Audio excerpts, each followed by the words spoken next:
মহাপুৰুষ মাধৱদেৱৰ তিথিৰ এটা দিন পূৰ্বে দিহানাম, বিয়ানাম আৰু আন গীত পৰিৱেশনৰ তেজপুৰৰ বৰ্তমান প্ৰজন্মৰ এটি চিনাকি নাম প্ৰিয়ংকা বৰ্মনৰ মূল কণ্ঠত তেজপুৰৰ একাংশ দিহানাম আৰু আন গায়ক-গায়িকাৰ কণ্ঠৰ কানাই বৃন্দাবনে জিৰাই শীৰ্ষক এটি ভক্তিমূলক সুমধুৰ দৃশ্যশ্ৰাব্য গীত কালি নিশা এক বিশেষ আধ্যাত্মিক পৰিৱেশত উন্মোচিত হয় তেজপুৰৰ দ-প্ৰৱতীয়াৰ দেউৰী চুবুৰী নামঘৰৰ আখৰা গৃহত।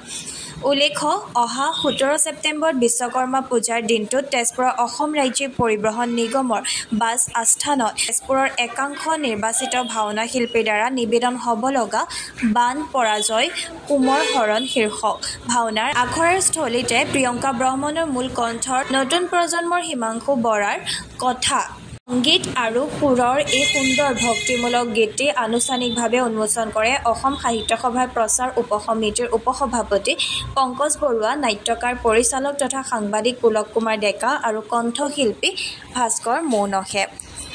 বিশ্বৰ বিভিন্ন প্ৰান্তৰ মানুহে যাতে অসমৰ সংস্কৃতি, অসমৰ এই পৰম্পৰা এইবোৰ চাব পাৰে, বুজিব পাৰে, শুনিব পাৰে আৰু তাৰ একমাত্ৰ উপায় হ'ল এনেধৰণৰ ব্যৱস্থা। আজি বেছি কথা নকওঁ কাৰণ ভাওনাৰ আখৰা চলি আছে আৰু আখৰা চলিব চাগে। গতিকে মই প্ৰিয়ংকা বৰ্মন আৰু তেওঁৰ সমগ্ৰ যি দলটো এই অনুষ্ঠান পৰিৱেশন কৰিলে, সামাজিক মাধ্যমলৈ এৰি দিলে, তাৰ জৰিয়তে এটা বাৰ্তাও দিলে আৰু আমি সকলোৱে সেই গীত,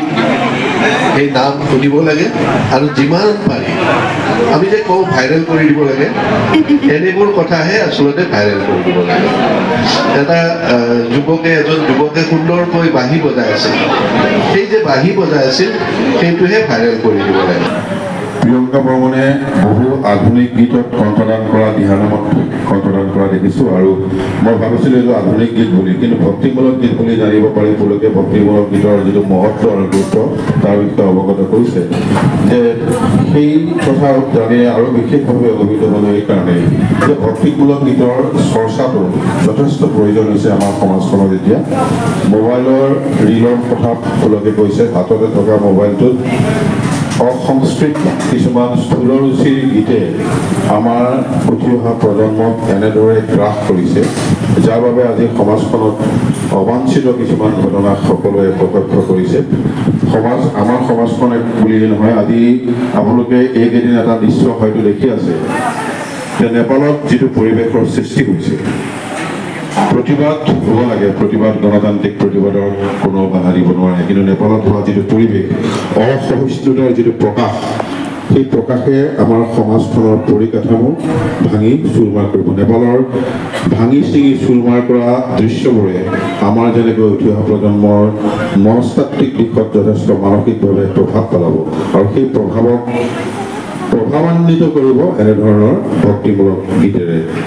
প্ৰিয়ংকা বৰ্মনৰ স্বামী সমাজকৰ্মী পংকজ বৰাই আঁত ধৰা অনুষ্ঠানটিত তিনিওগৰাকী উন্মোচকে ভাষণ প্ৰদান কৰি সাম্প্ৰতিক সময়ত ভক্তিমূলক গীতৰ প্ৰাসংগিকতা আৰু ভক্তিমূলক গীতৰ গুৰুত্ব আৰু মহত্বৰ ওপৰত আলোকপাত কৰি প্ৰিয়ংকা বৰ্মনৰ লগতে গীতটিত জড়িত সুশীলকসকলক শুভেচ্ছা জ্ঞাপন কৰে। দীপান্বিতা শৰ্মা, বন্তি হাজৰিকাই সহকণ্ঠশিল্পী হিচাপে জড়িত থকা আৰু নৱপ্ৰজন্মৰ প্লাবিত নাথৰ সুন্দৰ বাঁহী বাদন, কৃষাণু কুমাৰ নাথৰ খোল নেগেৰা বাদনৰ উপৰিও জলাৰাঙৰ শব্দ সংমিশ্ৰণেৰে সুমধুৰ হোৱা গীতটি চাওক।